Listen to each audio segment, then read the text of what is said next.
ग्रामीणों और किसानों के लिए क्या रहा खास? भारत में 90 करोड़ पार हो सकती है इंटरनेट यूजर्स की संख्या। इसमें अधिकांश ग्रामीण क्षेत्रों से। भारतीय मौसम विज्ञान विभाग के 150 वर्ष पूरे होने पर लॉन्च हुआ मिशन मौसम। शिवराज सिंह चौहान ने 8 लाख परिवारों को दी पक्के आवास की सौगात। चलते चलते देखेंगे महाकुंभ और किसान आंदोलन पर अपडेट्स। मौसम वैज्ञानिक से जानेंगे मौसम का हाल। तो शुरू करते हैं गांव जंक्शन का वीकली बुलेटिन। नमस्कार, मैं हूं आपके साथ श्रेया सिंह। बुलेटिन की शुरुआत करते हैं वीकली हेडलाइंस के साथ।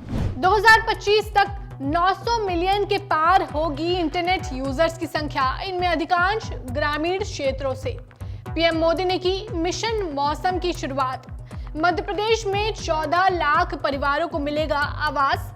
शिवराज सिंह चौहान ने राज्य को दी 8 लाख पक्के आवासों की सौगात। दिल्ली के प्रदूषण में पराली का योगदान 1% भी नहीं। अफसर ने कहा दोषी नहीं है किसान। किसानों को मिला हल्दी बोर्ड का तोहफा। 5 साल में उत्पादन 2 गुना करने का रखा गया है लक्ष्य। महाकुंभ में आस्था ही नहीं, अर्थव्यवस्था भी बढ़ेगी। 4 लाख करोड़ खर्च करने को तैयार हैं श्रद्धालु। किसानों ने फिर किया दिल्ली कूच का ऐलान। 21 जनवरी को शंभू बॉर्डर से आगे बढ़ सकते हैं 101 किसान। अब खबरें विस्तार से। 2025 में 90 करोड़ के पार हो सकती है इंटरनेट यूजर्स की संख्या, जिसमें अधिकांश यूजर्स ग्रामीण क्षेत्रों से हैं। आंकड़ों की बात करें तो करीब 48 करोड़ इंटरनेट उपभोक्ता ग्रामीण हैं। रिपोर्ट के अनुसार इंटरनेट इस्तेमाल करने वालों की संख्या में सबसे अधिक बढ़ोतरी ग्रामीण क्षेत्रों में हुई है।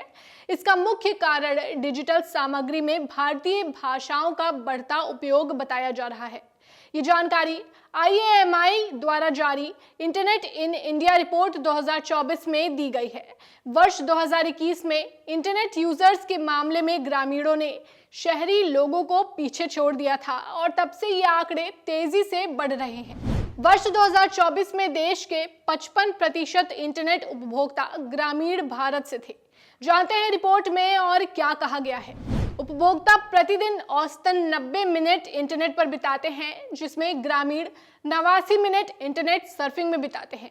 वर्ष 2024 में 732 मिलियन उपभोक्ताओं ने OTT ऐप्स का उपयोग किया, जिसमें से 54% ग्रामीण क्षेत्रों से रहे।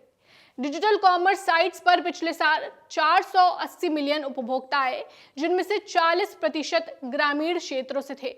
ऑनलाइन गेमिंग, डिजिटल भुगतान और सोशल मीडिया उपयोग में भी ग्रामीणों ने शहर वासियों को पीछे छोड़ा। किसानों के लिए बड़े काम का है मिशन मौसम। किसानों और ग्रामीणों की सुविधा के लिए मिशन मौसम की शुरुआत की गई है।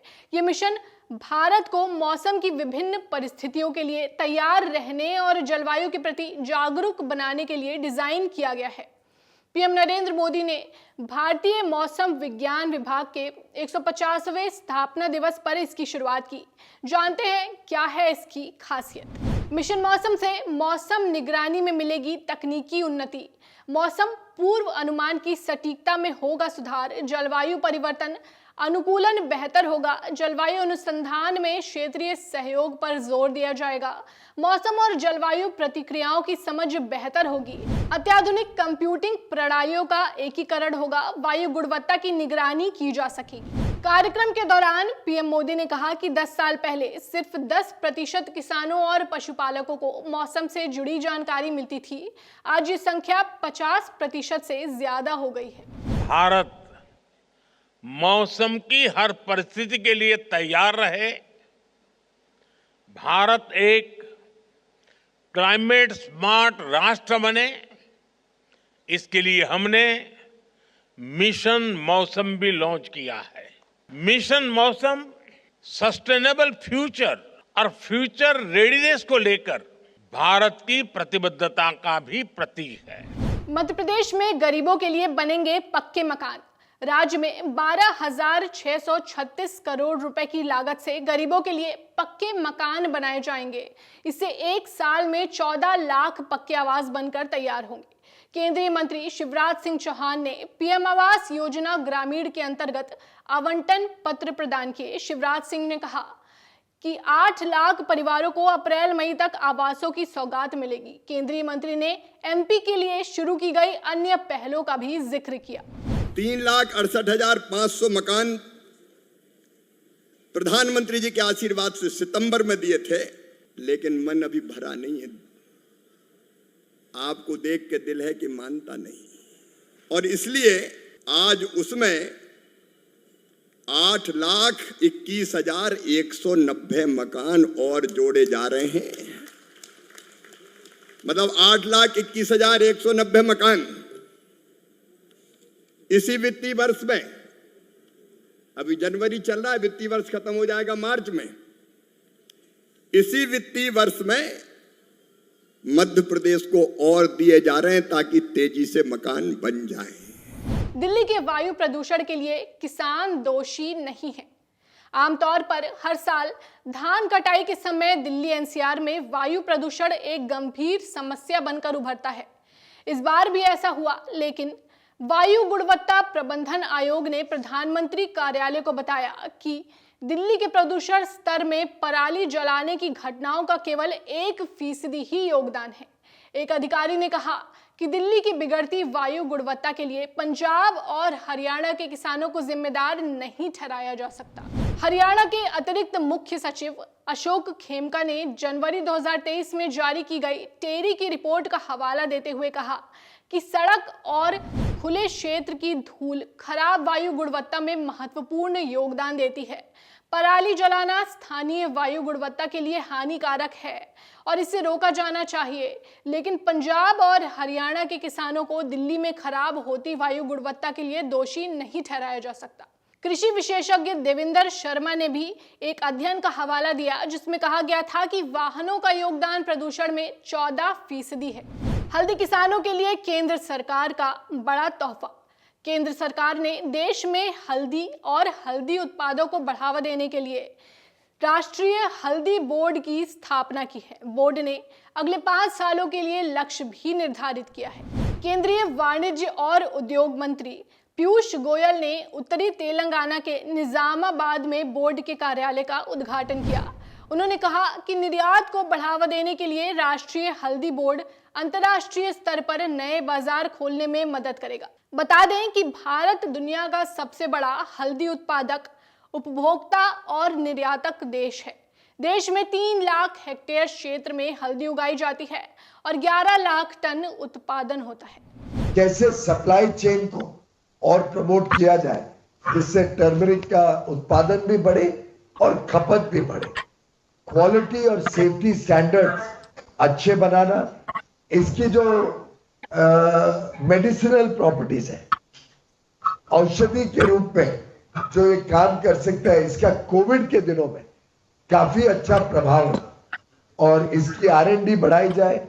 इसकी फार्मास्यूटिकल यूजेज में मेडिसिनल प्रॉपर्टीज को कैसे हार्नेस किया जाए और साथ ही साथ जो हमारे टर्मरिक के किसान हैं, हल्दी के किसान हैं, उनको कैसे और ज्यादा आमदनी बढ़ाने के लिए हम मदद कर सके, ये सभी चीजों को सम्मिलित करते हुए ये बोर्ड बनाया गया है। महाकुंभ से होगी 2 लाख करोड़ की कमाई। देश के सबसे बड़े लोक उत्सव महाकुंभ का आगाज हो चुका है। इसमें करोड़ों की संख्या में श्रद्धालु पहुंच रहे हैं। महाकुंभ का आध्यात्मिक और सांस्कृतिक महत्व होने के साथ ही इसका देश की अर्थव्यवस्था की रफ्तार पर भी काफी गहरा असर पड़ेगा। Confederation of all India traders यानी CAIT के मुताबिक कुंभ से 25,000 करोड़ का राजस्व उत्पन्न होगा और राज्य की अर्थव्यवस्था में 2 लाख करोड़ का योगदान होगा।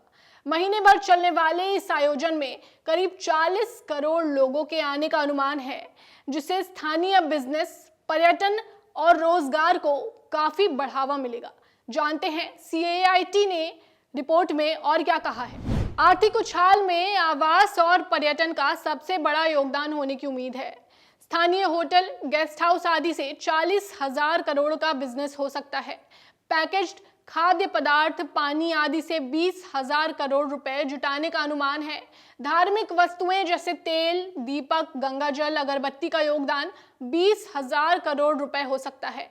स्थानीय और अंतर्राज्यीय सेवाओं से 10,000 करोड़ रुपए के योगदान की उम्मीद की जा रही है। अस्थायी चिकित्सा शिविर, आयुर्वेदिक उत्पाद और दवाइयों से 3,000 करोड़ रुपए की आय उत्पन्न हो सकती है। पर्यटन सेवाएं जैसे टूर गाइड, यात्रा पैकेज से 10,000 करोड़ रुपए का योगदान होगा। ई टिकटिंग, डिजिटल भुगतान, वाईफाई सेवाओं से 1,000 करोड़ रुपए का कारोबार होने की उम्मीद है। विज्ञापन और प्रचार गतिविधियों सहित मनोरंजन और मीडिया से 10,000 करोड़ रुपए का व्यापार होगा।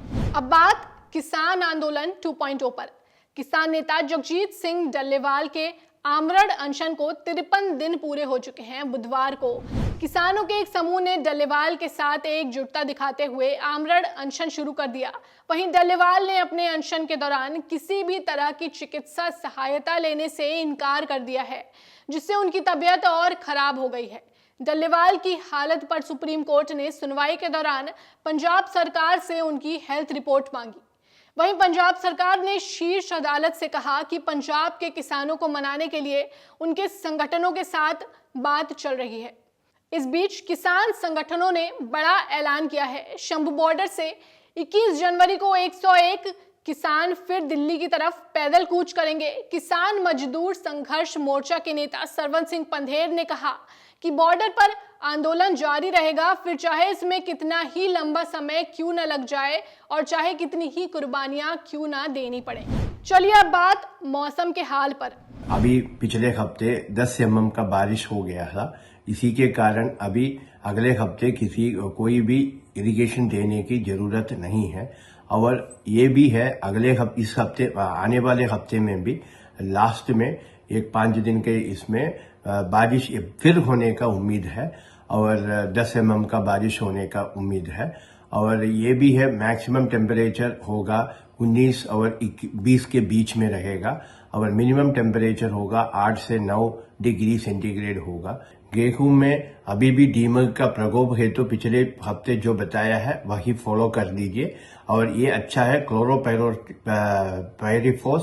20 EC 2 मिलीलीटर प्रति एकड़ के लिए 20 kg बालू में मिलाकर छिड़काव करें।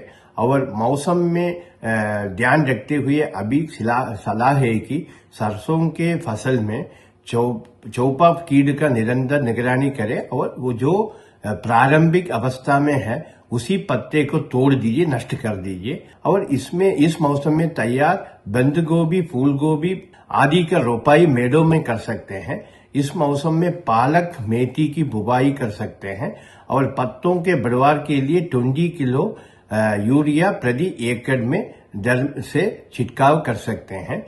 और पिछले हफ्ते हम ये भी बताया था गाजर की बीज बनाने के लिए उपयुक्त है और ये इस बार भी फॉलो कर सकते हैं, अभी भी आपको समय है। वीकली बुलेटिन में फिलहाल बस इतना ही। अगले हफ्ते शनिवार शाम 4 बजे हम फिर हाजिर होंगे ग्रामीणों, किसानों और महिलाओं के सरोकार से जुड़ी खबरों के साथ। तब तक के लिए बने रहिए गांव जंक्शन के साथ। नमस्कार।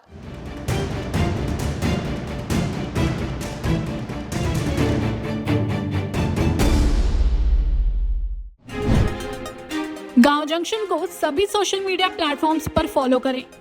व्हाट्सएप चैनल और जीमेल आईडी पर भी संपर्क साध सकते हैं।